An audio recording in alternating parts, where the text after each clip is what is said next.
예, 안녕하세요. 3월 16일 토요일 오후 7시에 마태복음 26장 강의합니다. 오늘부터 제가 또 조금 말이 빨라지면 또 실수가 있어요. 톤을 낮추고 말도 늦춰야 될 것 같아요. 제가 제 강의를 많이 이렇게 리뷰를 합니다. 근데 정말 예수님과 바리새인 사두개인과의 대화가 마태복음에서는요. 조금 알고 보니까 너무 재밌는 거예요. 마치 게임도 안 되는 상대를 예수님을 이 사람들은 쉽게 보고 덤볐다 다 지죠. 너무 재미있었는데요. 그러다 보니까 조금 좀 가벼운 듯한 뉘앙스였는데 그 부분은 여러분들이 잘 선회해 주시고요. 그리고 천국에 관한 또 제 개인적인 견해인데요. 근데 저는 제가 표현이 좀 거칠었을지 몰라도 맞는 것 같아요. 한번 여러분들도 깊이 생각해 보시길 바래요. 천국에서 가령 다 알고 나는 나를 알 거예요. 그거는 예수님의 공의, 하나님의 공인데 나와 자녀와 관계가 천국에서도 계속된다. 그건 아무리 봐도 이 세상의 연속 아닐까요? 천국에서 바울 사도님은 알 수 있겠지만 바울 사도님은 저와 만일에 가게 된다면 친구겠죠? 뭐 알 수 있을지도 모르겠고요, 솔직히. 천국을요 구체적으로 그려보는 작업은 그 사실에 우리가 안 가봤는데 어떻게 알아요? 진위를 불문하고 그것을 구체화하는 작업은 매우 필요합니다.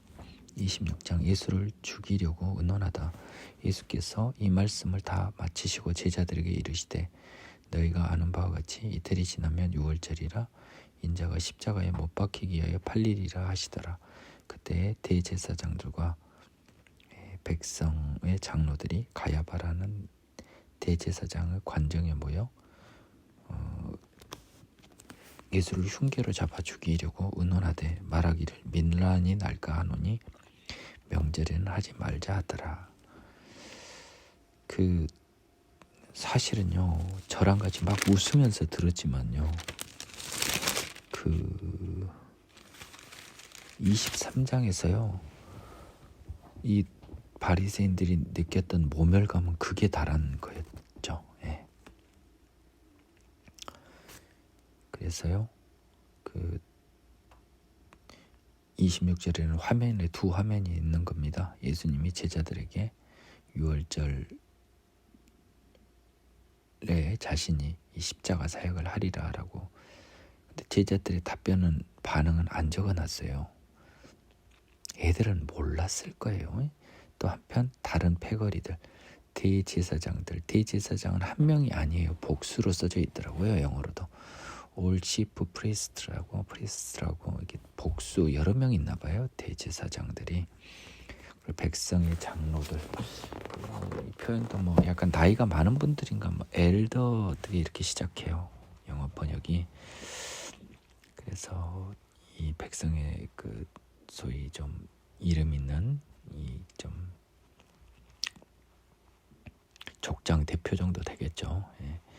이 사람들은 또 가야바라는 대제사장 관정에 모여서요. 그 당시 이제 여러 대제사장 중에 이 사람이 이제 반열 이 사람 순번이 된 거죠. 그래서 예수를 잡아 죽이려고 이제 의논을 하지만 밀란이 날까오니 유월절에는 하지 말자 하더라. 유월절에 예수님이 돌아가시는 것은요 참 의미가 있는 십자가 사역이잖아요. 근데 보면 5절에서 본 것처럼 이자들은 유월절에는 십자가 처형을 원치 않았던 게 보여요. 하나님의 뜻인 거죠. 예수의 머리에 향유를 붓다. 예수께서 베다니 나병환자 시몬의 집에 계실 때 한 여자가 매우 귀한 향유 한 옥합을 가지고 나와서 식사하시는 예수의 머리에 부으니 제자들이 보고 분개하여 이르되 무슨 의도로 이것을 허비하느냐? 이것을 비싼 값에 팔아 가난한 자들에게 줄 수 있었겠도다 하거늘. 예수께서 아시고 그들에게 이르시되 너희가 어찌하여 이 여자를 괴롭게 하느냐 그가 내게 좋은 일을 하였느니라. 가난한 자들 항상 너희와 함께 있거니와 나는 항상 함께 있지 아니하리라. 이 여자가 내 몸에 이 향유를 부은 것은 내 장례를 위하여 함이니라. 내가 진실로 너희에게 이르노니 온 천하에 어디서든지 이 복음이 전파되는 곳에서는 이 여자가 행한 일도 말하여 그를 기억하라 하시니라. 지금 이 예수에게 향유를 붓는 게 복음서에 상당히 공통적으로 언급이 되고 있고요. 요한복음에선가는 누굽니까?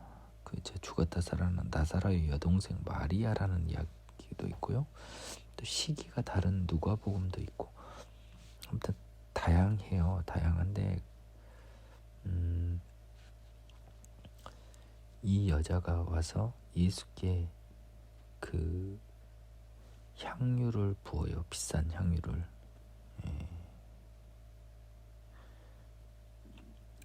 그러니까 이것을 가난한 자들에게 구제할 수 있는 큰 비싼 걸 이렇게 의미 없이 써버렸다고 가롯 유다가 책망한 걸로 나중에 어떤 복음서에는 나오죠.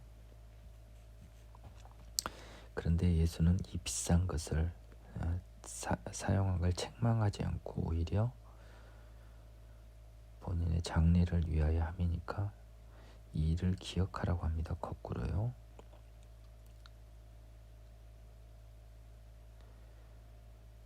이것도 아마 모르긴 모르지만 저는 그렇게 추측해요.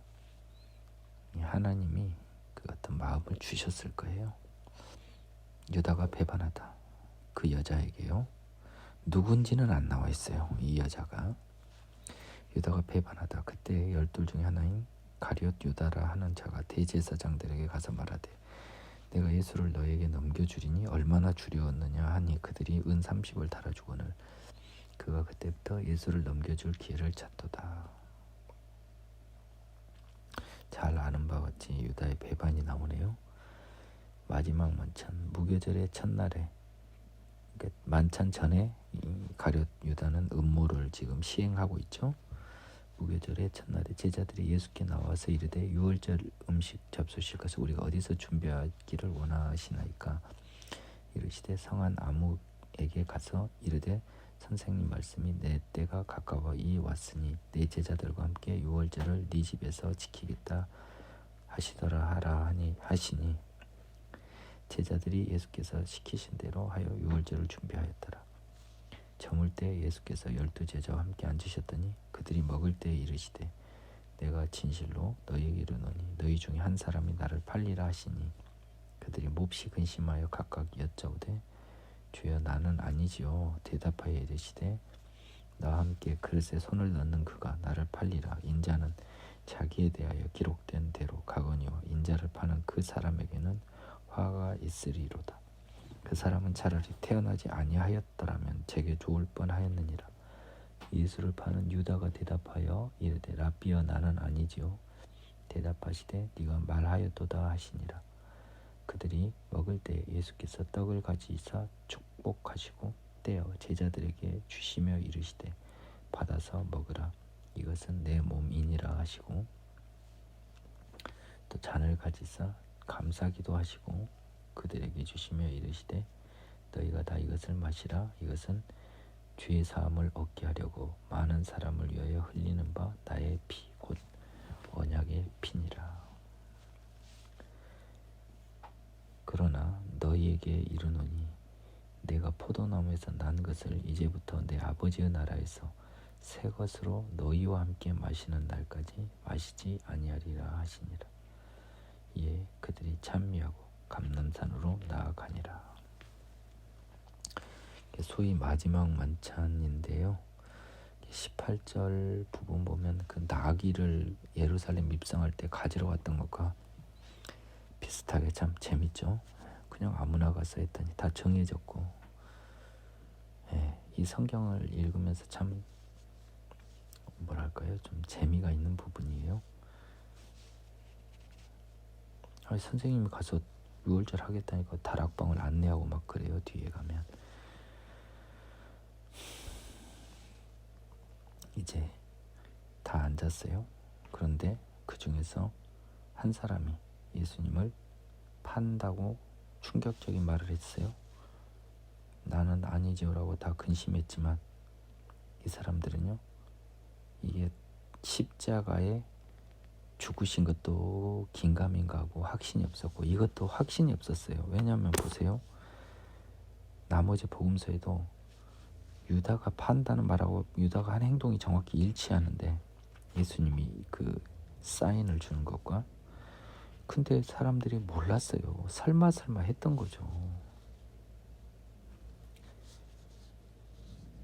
이 보십시오. 랍비여 나는 아니지요 하시되 네가 말하였다라고까지 했는데요.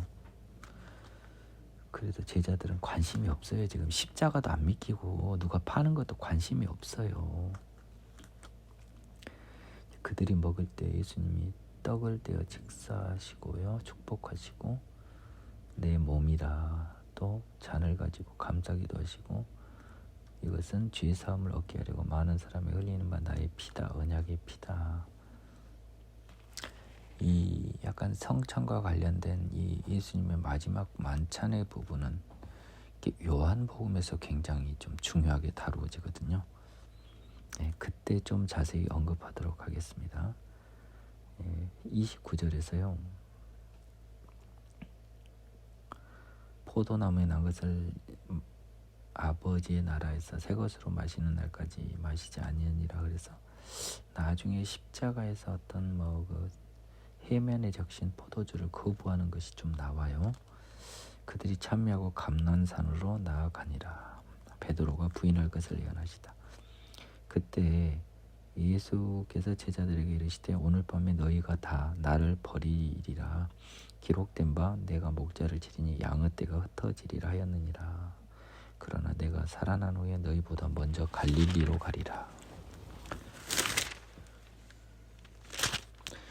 지금 베드로는요, 이건요, 모두 베드로가 대답하여 이르되 모두 주를 버릴지라도 나는 결코 버리지 않겠나이다. 예수께서 이르시되 내가 진실로 내게 이르노니 오늘 밤 닭울기 전에 내가 3번 나를 부인하리라. 베드로가 이르되 내가 주와 함께 죽을지언정 주를 부인하지 않겠나이다 하고 모든 제자도 그와 같이 말하니라. 예수님께서 이제 죽었다 살아난 다음에 너희보다 먼저 갈릴리로 가리라. 지금 제자들은 무슨 말씀을 하시나 우리 선생님 진짜. 근데 선생님이 죽는다 그러니까 또 무엇보다 또 이 베드로의 자존심을 건드려 버렸어요. 선생님이. 너희가 나를 다 버린대 오늘 밤에. 이건 베드로는 상상도 못하는 거죠. 지금 십자가 생각도 안 하고 있고 예수님 잡히는 거 생각도 안 하는데 그냥 오늘 밤에 지금 상상도 못할 일이 앞으로 있을 상상도 못할 일을 생각도 못하고 베드로는 의리의 베드로를 어떻게 보고 이렇게 하냐고 큰 소리 치죠. 나머지 제자도 다 같이 말했어요. 베드로만 그런 거 아니에요. 겟세마네에서 기도하시다. 예수께서 제자들과 함께 겟세마네라는 곳에 이르러 제자들에게 이르시되 내가 저기 가서 기도할 동안에 너희는 여기 앉아있으라 하시고 베드로와 세베대의 두 아들을 데리고 가실새 고민하고 슬퍼하사 이에 말씀하시되 내 마음이 매우 고민하여 죽게 되었으니 너희는 여기 머물러 나와 함께 깨어있으라 하시고 조금 나아가서 얼굴을 땅에 대시고 엎드려 기도하여 이르시되 내 아버지여 만일 할만 하시거든 이 잔을 내게서 지나가게 하옵소서. 그러나 나의 원대로 마시옵고 아버지 원대로 하옵소서 하시고 제자들에게 오사 그 자는 것을 보시고 베드로에게 말씀하시되 너희가 나와 함께 1시간도 이렇게 깨어있을 수 없더냐. 시험에 들지 않게 깨어 기도하라. 마음에는 온이로되 욕심이 약하도다 하시고 다시 2번째 나아가 기도하여 이르시되 내 아버지여 만일 내가 마시지 않고는 이 잔이 내게서 지나갈 수 없거든 아버지의 원대로 되기를 원하나이다 하시고 다시 오사 보신즉 그들이 자니 이는 그들의 눈이 피곤함이라. 또 그들을 두시고 나아가 3번째 같은 말씀으로 기도하신 후 이에 제자들에게 오사 이르시되 이제는 자고 쉬라. 보라 때가 가까이 왔으니 인자가 죄인의 손에 팔리느니라. 일어나라 함께 가자. 보라 나를 파는 자가 가까이 왔느니라.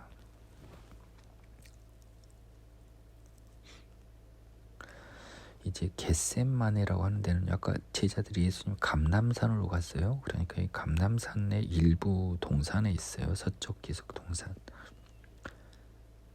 예, 이 겟셋마네에서 기도하시는 예수님 장면을 여러분은 조금 눈여겨 봐야 돼요. 저는 그 이제 예수 그리스도는 소위 삼위일체설에서 여기 굉장히 학술적으로 논쟁이 있는 부분인데, 완전한 신이자 완전한 인간이라는, 참 이게 말로 설명하기 힘든 정말 그 성령의 고백이 아니면 이것을 이게 참 받아들이기가 어려운 이제 그 신학적인 주제입니다. 트리니스, 완니스, 삼위일체론인데, 이 잡히시다라고 하는 부분을 보잖아요. 그러면 그것이 좀 느낌이 와요. 여기서는요, 예수님의 인성이 굉장히 부각돼요. 자, 한번 보세요. 만일 예수님이 하나님이시라면 하나님이 주신 말씀을 순종하여 십자가 사역을 마치면 끝나잖아요. 예. 그리고 진짜 하나님이면 결과도 모르셨다고 볼 수, 이건 좀 너무 지나친 추측이네요. 예, 여기까지는 제가, 근데 결과는 아시는 거잖아요. 3일 후에 살아나시는 거잖아요. 예. 그러면요, 딱 하나 남은 거예요. 뭐예요? 예, 십자가형이 주는 육체적 고통만이 남아있어요. 그렇잖아요. 예. 그렇잖아요. 어차피 살아나신다며요. 죽지는 않아요. 죽음이 두렵진 않다고요. 인간 예수로서도 죽음이 두렵진 않아요. 죄의 몸을 입고 있지만, 근데 이 십자가는 엄청 고난의 사역이거든요. 여러분, 상상을 초월한 사역이에요. 저는 이 부분, 제가 그 코로나로 이 어마어마한 고통과 불안 속에서 정말 그 하나님께 너무나도 절박하게 평안을 구하는 호소의 기도를 해본 적이 있는데요. 예수님의 이 기도에 100억 분의 1이나 될지는 모르겠습니다만은, 이 적어도 예수님은 겟셋마네 기도에서는요, 굉장히 인간적인 모습이 많이 보여요. 예, 그런데 이 인간 예수님이요, 결국 하나님의 길을 가고 이 두려움의 사탄을 이겨요. 고통과 지극한 그 고통이 예정된 십자가 사역으로부터 도망가라고 하는 사단의 그 유혹을 이깁니다. 자, 어떻게 이겼나 한번 볼까요? 이것을 좀 눈여겨보겠습니다. 그래서 자기 가장 아끼는 제자 3명을 데리고 가요. 베드로, 요한, 야고보. 지금 마음이 너무 괴로우신 거예요. 그러니까 너희들이 위로를 받고 싶은 거예요. 참 저는 이 부분을 보면요, 우리 예수님이 우리한테 얼마나 큰 힘이 되는지 몰라요. 여러분이 앞으로 삶에서 닥칠 모든 위험의 순간 겟셋마네에서 기도하는 우리 예수님의 심정을 여러분이 가지시면요, 여러분이 사단한테 지지 않고 하나님께 나아가서 승리할 수 있어요. 그런데요, 그 기도하셔서요, 아버지, 제가 이 힘든 사역을 꼭 해야만 하나요? 그런데 아버지 원대로 하옵소서, 내 원대로 마시옵고, 뒤가 더 중요한 거잖아요.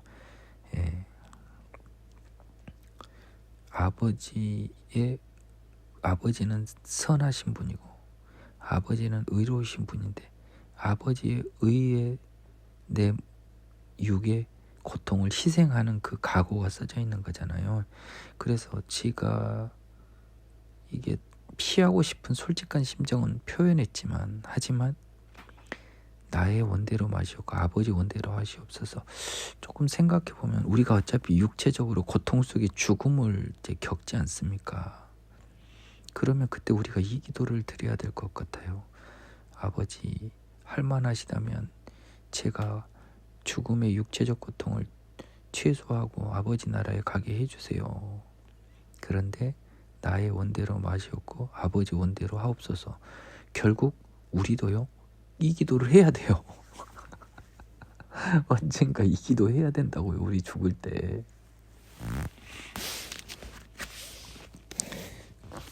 처음 제 기도로도요, 예수님은 평안을 찾지 못했어요. 그래서 제자들의 위로를 받으려고 왔는데, 아이고야, 애들 자는 거예요. 응? 41절을 보면요, 이 인간이라고 하는 이 제자들은 시험에 들지 않게 깨어 기도해야 되는데, 지금 예수님은요, 마귀 시험을 이기려고 기도한다는 것이 지금 보이잖아요. 예. 마음엔 온이로되 육신이 약하도다. 우리 인간들을 지금 동정해 주시고, 우리는 항상 깨어 기도해야 되거든요. 근데 우리는 피곤하면, 이게 사실 예수님이 원하는 그림은 아마 이런 것도 상상할 수 있어요. 내가 이렇게 이 십자가 사역을 지고 가게 됐는데, 이 고통을 너희들이 같이 기도해서 나의 그 마음의 평안을 중보해 달라라고 할 수도 있잖아요. 근데 이 애들은 성령을 받지 못한 애들이잖아요. 그러니까 그거는 하느님의 시간 내에서, 하느님의 조건에서 허락이 안 되는 거잖아요. 그 이제 예수님 입장에서는 이 마음에는 온이로되 육신이 약하도다. 이게 바로 죄인의 몸에 있는 제자들이에요, 지금. 얘들 아직 성령을 못 받은 애들이야. 이 녀석들 진짜, 이 사랑하는 선생님이 이 세상을 떠나가기 전에 이렇게 마귀와의 싸움을 하는 기도를 하는데, 한 시간도 같이 기도를 못 해주니까 서운하신 거야. 두 번째 기도 때 똑같은 기도를 했어요. 그러니 얘들이 이제 자고 있어요. 똑같이. 세 번째 기도했어요. 그런데 이제 45절을 보십시오. 이제는 자고 쉬라 그러잖아요. 평안을 이룬 기도예요. 여기서 예수님의 마음을 여러분이 보지 못한 분들은요, 진정한 기도를 경험 안 해보셨을 거예요. 제가 이 만큼을 비슷한 느낌이나마 가질 수 있어요. 정말 평안을 잡을 수 없는 상황에서 평안을 구하는 기도만큼 절박한 기도가 없어요. 그 기도에서 이 하나님이 주신 은혜로 평안을 잡았을 때, 이 45절과 같아 이제 남들의 도움 필요 없어요. 아버지가 주시는 평안으로 이제 다 나는 정리가 됐어요. 이제 자라 하는 겁니다. 너희들에게 내가 이 도움을 구할 필요가 없게 됐다. 아버지께서 내게 평안을 주셨다. 잡히시다 말씀하실 때 야설 중 하나인 유다가 대제사장들과 백성의 장로들에게서 파송된 큰 무리가, 유다가 왔는데 대제사장들과 백성의 장로들에게서 파송된 큰 무리가 칼과 몽치를 가지고 그와 함께 하였더라. 예수를 파는 자가 그들에게 군호를 짜 이르되 내가 입맞추는 자가 그이니 그를 잡으란지라. 곧 예수께 나와 랍비여 안녕하시옵니까 하고 입을 맞추니 예수께서 이르시되 친구여 네가 무엇을 하려고 왔는지 행하라 하신데, 이에 그들이 나와 예수께 손을 대어 잡는지라. 예수와 함께 있던 자 중 하나가 손을 펴 칼을 빼어 대제사장의 종을 쳐 그 귀를 떨어뜨리니, 이에 예수께서 이르시되 네 칼을 도로 칼집에 꽂으라. 칼을 가지는 자는 다 칼로 망하니라. 너는 내가 내 아버지께 구하여 지금 12군단 더 되는 천사를 보내시게 할 수 없는 줄로 아느냐. 내가 만일 그렇게 하면 이런 일이 있으리라 한 성경이 어떻게 이루어지겠느냐 하시더라. 그때 예수께서 무리에게 말씀하시되 너희가 강도를 잡는 것 같이 칼과 몽치를 가지고 나를 잡으러 나왔느냐. 내가 날마다 성전에 앉아 가르쳤을 때 너희가 나를 잡지 아니하였도다. 그러나 이렇게 된 것은 다 선지자들의 글을 이루려 함이니라 하시더라. 이에 제자들이 다 예수를 버리고 도망하니라. 잡히셨을 때 예수님의 말씀 중에서 눈에 띄는 구절이 두 번 나옵니다. 성경을 선지자들 글을 이루려 함이라. 성경이 어떻게 이루어지겠느냐라고 해서요. 이제 예수님은 어떻게 됐나요? 잡히시다에서 나온 부분부터는요, 겟세마네에서 기도에서는 인간 예수가 강조됐는데, 이제 다시 하나님 예수 쪽으로 좀 기울죠. 보면은 그쵸? 대제사장의 종을 쳐서 그 귀를 칼로 떨어뜨리는 것은요, 베드로인데 귀를 아주 크게 떨어뜨렸겠습니까? 귀가 살짝 비었겠죠. 근데 어느 또 복음서에서는 귀를 붙여주세요. 예수님이. 또 예수께서 이르시되 베드로한테 칼을 집어넣으라. 칼로 다 망한다라고 해서 베드로는요. 지금 오병이어의 기적, 별의별 기적을 다 봤기 때문에 지금요. 53절에요. 12군단 더 되는 천사를 보내시게 할 수 없는 줄로 아느냐, 이 말이 사실은 베드로가 원하는 그림인 거예요. 이제 좀 갑자기 번뜩 떠올랐는데요. 베드로가 원하는 그림, 제자들이 원하는 그림은요. 지금까지 예수를 쭉 지켜본 이 사람들은 야, 우리 선생님이 또 어디서 군사 한 몇만 명 데리고 와서 애들 쓸어버릴 것 같은 거예요. 그래서 그들의 생각을 말해주는 거예요. 내가 이 대신 말해주는 거예요. 제자들의 심정을 대신해서 아버지께 구하여 하나님께 구하여 12군단 되는 천사를 보내시게 할 수 없는 줄로 아느냐. 근데 그렇게 하면 성경이 어떻게 이루어지겠느냐. 참 웃으면 안 되는데 이 장면이 지금 상상이 돼요. 뭐냐면 제자들은 원하는 답은 53절이란 말이에요.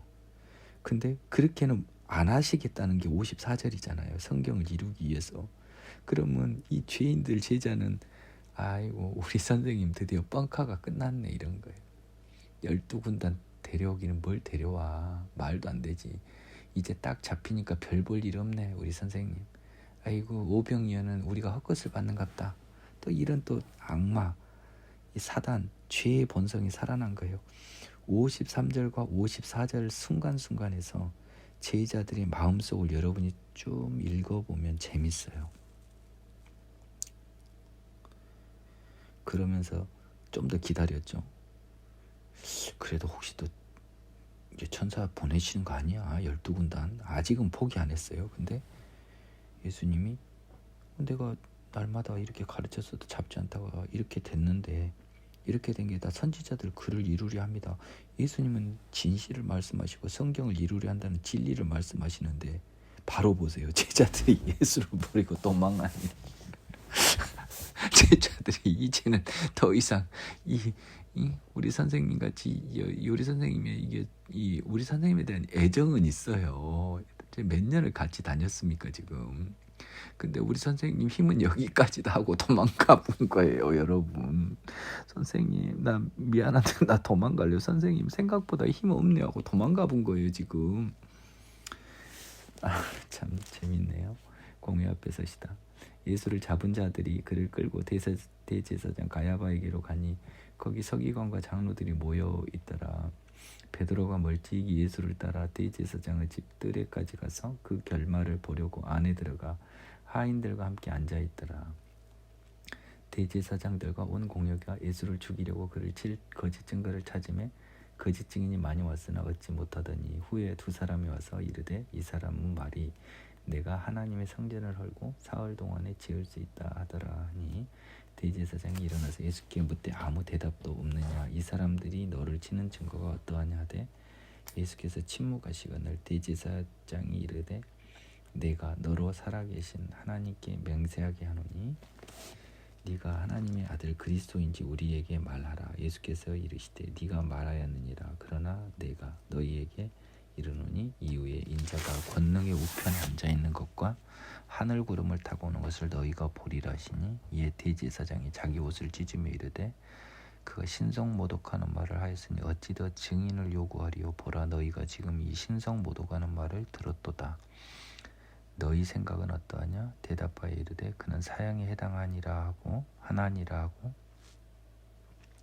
그는 사형에 해당하니라 하고 이에 예수의 얼굴에 침 뱉으며 주먹으로 치고 어떤 사람은 손바닥으로 때리며 이르되 그리스도야 우리에게 선지자 노릇을 하라. 너를 친 자가 누구냐 하더라.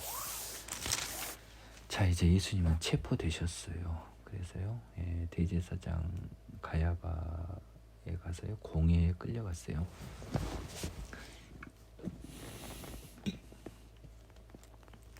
근데 이제 베드로는 지금 대제사장 집에 지금 모르는 척하고 들어가 있네요. 이 보면 요한서를 보면요, 요한복음을 보면 요한은 이 대제사장하고 뭔 인척 관계가 있어요. 연이 있고. 그래서 얘는 아예 대놓고 들어갔고요. 베드로는 지금 몰래 들어온 거예요 지금. 베드로 재밌죠. 아니 지금 도망가 버렸다가 지금. 그래도 이 베드로가요, 그래도 이 베드로는 진짜 궁금한 거예요. 우리 선생님이 어떻게 되나. 지금 보면요, 요한은요 대제사장하고 친척이에요.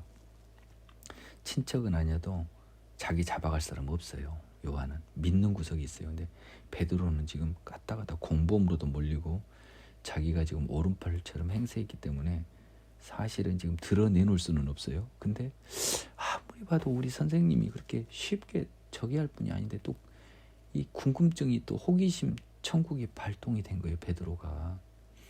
그래서 지금 쓱 들어왔어요 지금. 그래서 막 이제 여기 재판은 이제 빌라도 법정이 아닙니다. 예수님의 사형은 그래서 지금 우리가 뭡니까 매주 예배 때 하는 사도신경인가요? 거기 보면 베드로가 괜히 재판 한번 잘못해가지고요. 진짜 저도 법원에 잠깐 근무해봤지만 재판 하나 잘못해서 평생 오르내리는 판사들이 있어요. 예. 이 베드로도 이 재판 하나 잘못해가지고 지금 오늘날까지 우리 입에서 매주 지금 본디오 빌라도에게 고난을 받아서 이러고 있어요 지금. 근데 그 재판이 아니에요. 로마 공식 재판이 아니고 일단 여기서 재판을 한 다음에 그것을 청구를 하는 형태인가 봐요. 로마 재판에. 아니면 별도의 재판인지. 다만 여기서는 증거를 모집하려고 했던 것 같고요. 이 증거를 가지고 베드로 누굽니까 본디오 빌라도에게 공식적으로 이제 고소를 하려고 했던 거죠. 이 유대의 종교 재판의 절차는 그랬던 것 같아요. 일반 형사 재판과 달리 종교 재판이라 유대 종교로의 자주권을 약간 로마가 인정한 듯하고, 너희들이 저 재판에서 못된 애들이나 이런 애들이 있으면 이 사람을 죽일 권한은 없는 거예요. 아직 이 로마의 식민지이기 때문에 사람 죽이는 권한은 가이사의 재판관만이 가능했던 것 같아요, 정황상. 그래서 성전을 사흘 만에 헐고 사흘 동안에 지을 수 있다. 이거는 몸된 성전을 말씀하신다고 나머지 복음서 때 살필게요. 지금 막 하는데 예수님의 전반적인 건 거의 묵비권을 행사하세요. 범죄 사실에 대해서는 묵비권이에요. 범죄 사실은 사실 신성 모독이거든요. 근데 딱 하나 하시는 말씀은 있죠. 나는 하나님이란 말씀을 하세요. 계속 유심히 한번 보세요. 딱 하나 이분이 하시는 말씀은 내가 하나님이다. 내가 유대인의 왕이다. 하나님의 아들이다. 명백히 그 사실을 숨기지 않아요. 예수님은 겟세마네 기도로 사단을 이기셨어요. 사단이 이겼으면 지금 변수하고 난리 날 수도 있죠. 근데 역시 이래서 예수님이 율법을 완성한 죄 없는 완전한 인간이 된 거예요. 그리고 바울은 로마서에서 이와 같이 율법을 온전히 이룬 죄 없는 유일한 인간 예수를 유대인들을 대신하여 율법을 완성시켰기 때문에 유대인들은 하나님이 주신 율법을 완성하지 못했던 부담감에서 벗어나도 된다라고 위로하고 있어요, 유대인들을. 예수께서 자기가 하나님 우편에 앉아서 구름을 타고 오는 것을 너희가 보리라 하니까 이거는 진짜 대제사장 봤을 때는 지금 이거 진정한 신성 모독이에요. 이 대제사장은 이렇게 판단할 수밖에 없어요. 어찌도 증인을 요구하냐, 바로 죽여버려야 된다는 거예요 지금. 나는 이 대제사장의 마음이 이해가 가요. 우리는 이 대제사장의 마음도 이해할 수 있어야겠습니다. 다만 얘들은 이렇게 보이는데 예수님은 하나님의 아들인데 죽고 이 모든 게 지금 뭐 때문에 이루어지는 거예요? 이것이 중요한 거예요. 이 모든 것은 하나님의 구원 계획 때문에 진행이 되는 거예요. 이 사람들은 지금 세상 사람들은 십자가가 뭔지 예수가 부활할지는 아무것도 모르고요. 그냥 하나님의 도구로 이용이 되고 있어요. 여러분도 하나님의 도구예요. 우리 모두는 하나님의 도구예요. 우리는 다 하나님이 정해진 하나님의 주권의 길을 가는 사람들이에요. 예수를 모욕하기도 하죠. 마음이 매우 아픈 구절입니다. 베드로가 예수를 알지 못한다고 하다. 베드로가 바깥들에 앉았더니 한 여종이 나와 이르되 너도 갈릴리 사람 예수와 함께 있었도다거늘. 베드로가 모든 사람 앞에서 부인하여 이르되 나는 네가 무슨 말을 하는지 알지 못하겠노라 하며 안문까지 나아가니 다른 여종이 그를 보고 거기 있는 사람들에게 말하되 이 사람은 나사렛 예수와 함께 있었도다 하며 베드로가 맹세하고 또 부인하여 이르되 나는 그 사람을 알지 못하노라 하더라. 조금 후에 곁에 섰던 사람들이 나와 베드로에게 이르되 너도 진실로 그 도당이라. 네 말소리가 너를 표명한다거늘.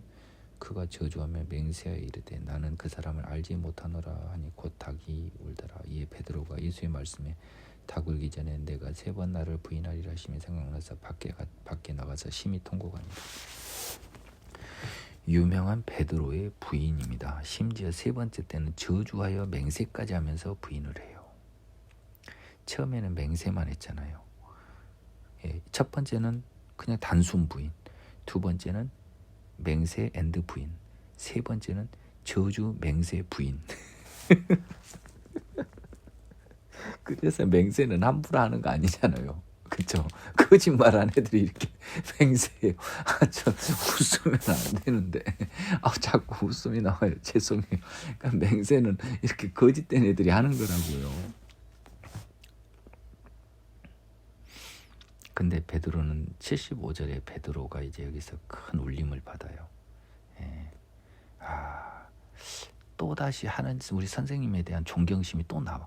야, 이렇게 닭이 띠 울어버리니까 야, 우리 선생님은 어떻게 이걸 아셨지? 하면서 다시 또 12군단 되는 뭡니까? 천사 동원해서 쓸어버리지 못해서 아주 실망이 극에 달했다가 우리 선생님 뭐지 진짜 군단을 안 가져왔는데 또 다 아는데 우리 선생님 뭔가 이상해 이런 생각은 했겠죠. 예수를 빌라도에게 넘기다. 오늘은요 일단은 끝까지 갈 수는 없을 것 같아요. 그래서 27절 하다가 멈추고요. 다음에 마태복음 마무리하고 또 정리하고 또 이 다음에 누가복음 들어갈 거거든요. 누가복음은 겹치는 부분은 조금 분량이 더 많아요. 근데 겹치는 부분은 조금 마태와 겹치는 부분은 쉽게 넘어갈 수 있는 부분이 많아요. 그래서 공관복음에 포함이 되는 거죠. 마태, 마가, 누가. 특히 마태와 누가가 공통점이 많아요. 일단 제 느낌인데요.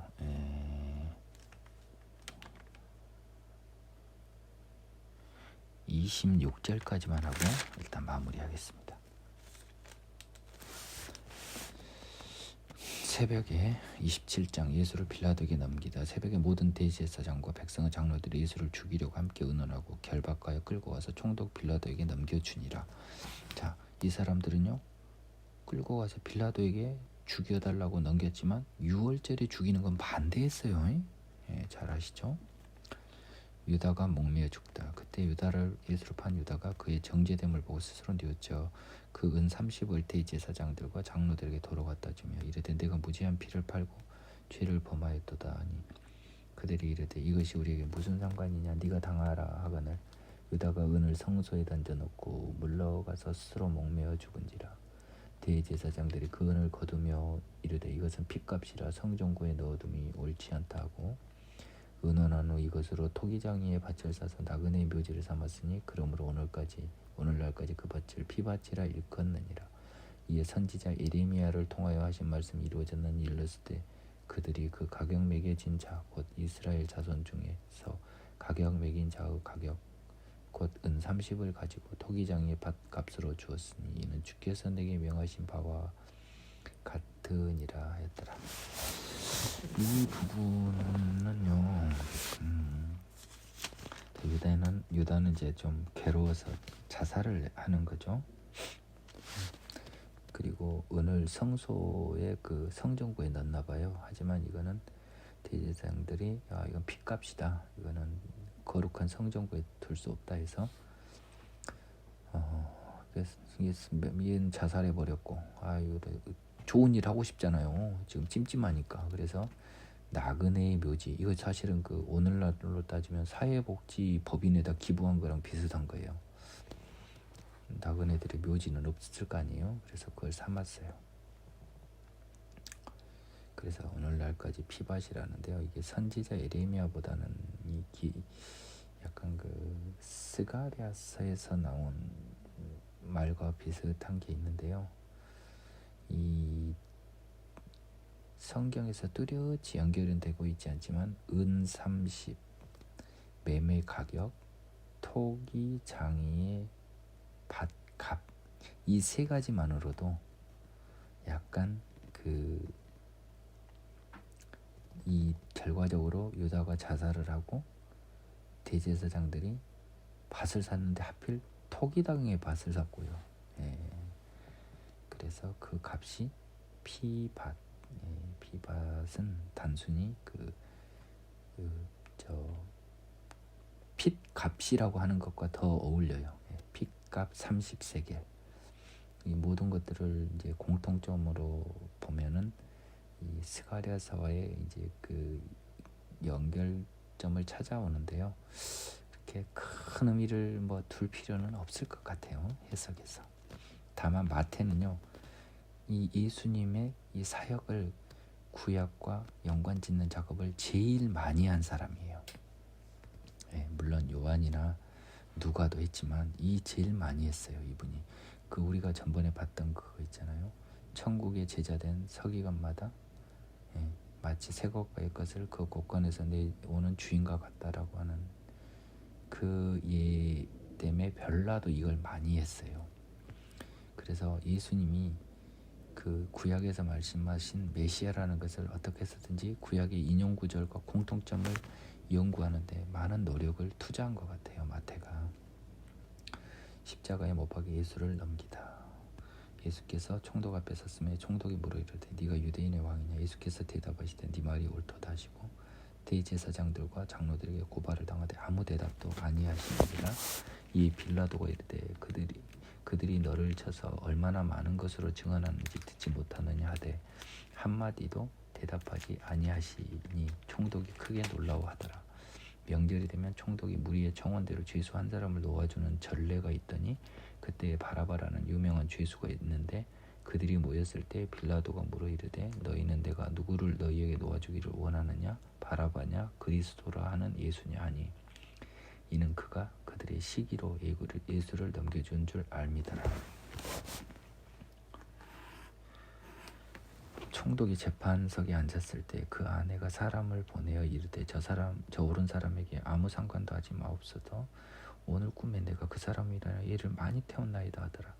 대제사장들과 장로들이 무리를 권하여 바라바를 달라하게 하고 예수를 죽이자 하게 하였더니 총독이 대답하여 이르되 둘 중에 누구를 너에게 놓아주기를 원하느냐 이르되 바라바로소이다. 빌라도가 이르되 그러면 그리스도라 하는 예수를 내가 어떻게 하랴. 그들이 다 이르되 십자가에 못 박혀야 하겠나이다. 빌라도가 이르되 어찌미냐 무슨 악한 일을 하였느냐. 그들이 더욱 소리질러 이르되 십자가에 못 박혀야 하겠나이다 하는지라. 빌라도가 아무 성과도 없이 도리어 밀란이 나려는 것을 보고 물을 가져다 무리 앞에서 손을 씻으며 이르되 이 사람의 피에 대하여 나는 무죄하니 너희가 당하라. 백성이 다 대답하여 이르되 그 피를 우리와 우리 자손에게 돌릴지어다 하거늘. 이에 바라바는 그들에게 놓아주고 예수는 채찍질하고 십자가에 못 박히게 넘겨주니라. 오늘 여기까지만 할게요. 이 시간은. 자, 근데 이따가 조금 재밌는 것을 발견했어요. 이 18절이 갑자기 들어왔어요. 그리고요 24절에서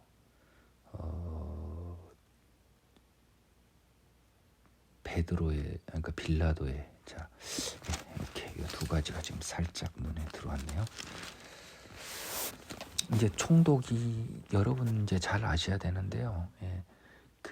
우리가 세계사 시간에서 배우겠지만 삼권 분립, 입법, 사법, 행정이 분리된 게 제가 너무 피곤하나 봐요. 근대 이후고요. 고대 시대에는 우리나라도 그렇잖아요. 여러분들 착각하지 마세요. 춘향이 전에서 그 변사또 있잖아요. 변사또는요, 그 동네에서요 행정권과 사법권을 다 가지고 있는 거예요. 그러니까 세금도 거두고 뭣도 하고 재판권이 가장 큰 권한이에요. 사실 원님은 재판에 권한이 있다고요. 총독도 가장 무서운 건 사실 재판권입니다. 저는 법원에서 근무를 해봤지만 뭐 그렇게 판사들을 무서워하지 뭐 그랬는데 막상 내가 재판을 이제 그 변호사로서 당해보니까 아니 저 양반이 내 앞에서 하느님 꼴이 되는 거예요. 우리 의뢰인 앞에서는. 야, 막상 재판에 걸린 사람한테는 진짜 하느님이 돼요. 자, 이 빌라도는 총독이자 재판장이에요, 여러분. 이런 걸 알고 있어야 돼요. 총독 겸 재판장입니다. 총독에게 재판권이 있었어요. 자, 그래서 그 나중에 이제 저 사도행전에서도 보면 이 구조를 잘 알아야 돼요. 베스도, 벨리스 총독들 다 이들이 바울에 대한 재판권을 행사해요.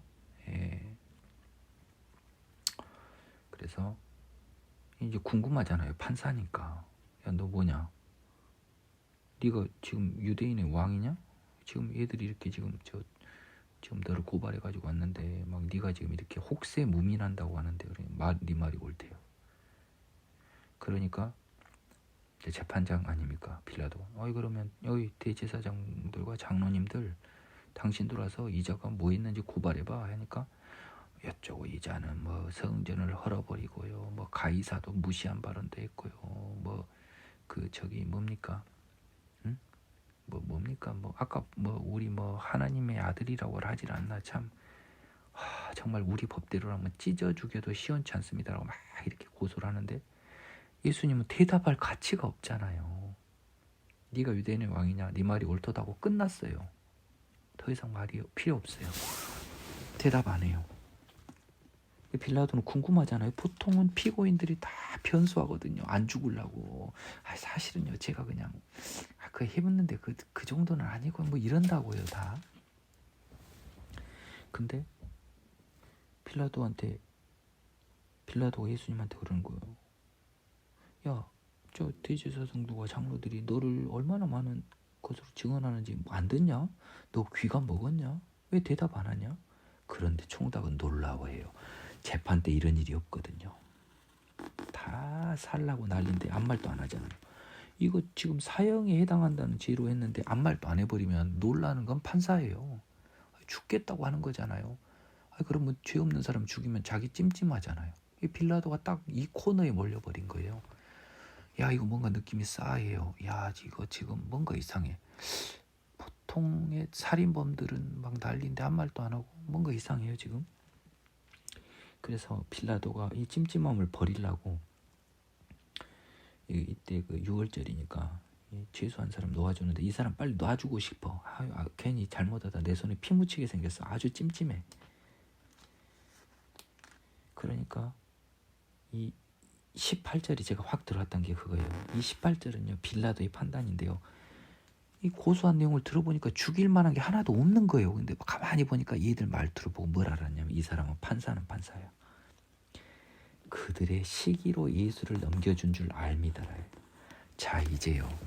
하느님이 나를 이끄실 때, 우리 수업을 이끄실 때요. 우리 수업을 이끄신 하느님이 23절에서 예수님이 서기관과 바리새인들을 아주 정말 나쁘게 표현하면 명예훼손이 극에 달했죠.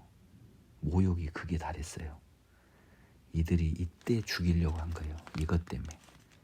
그러다 보니까 이 판사 출신인 빌라도는 판사를 하고 있는 빌라도는 저것들이 뭔가 저 사람한테 기분 나쁘고 시기해서 지금 이 죽여보려고 하는구나 눈치를 챈 거예요. 빌라도가.